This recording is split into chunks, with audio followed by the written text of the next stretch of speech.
wrote myself a check for $10 million, and I gave myself 5 years, or 3 years maybe, and dated it Thanksgiving 1995. And I put it in my wallet, and I kept it there, and it deteriorated and deteriorated.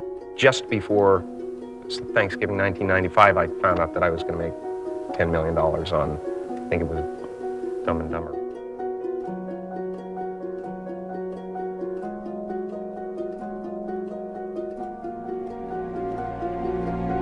Spend your whole life imagining ghosts, worrying about the pathway to the future, but all there will ever be is what's happening here, and the decisions we make in this moment, which are based in either love or fear. So many of us choose our path out of fear disguised as practicality. What we really want seems impossibly out of reach and ridiculous to expect, so we never dare to ask the universe for it. I'm saying I'm the proof that you can ask the universe for it.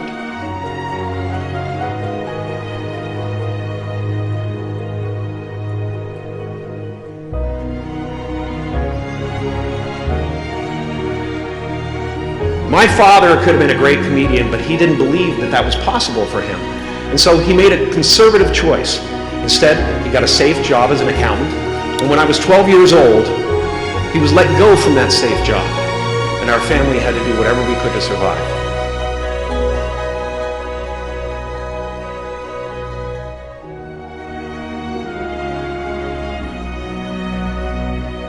I learned many great lessons from my father, not the least of which was that you can fail at what you don't want. So you might as well take a chance on doing what you love.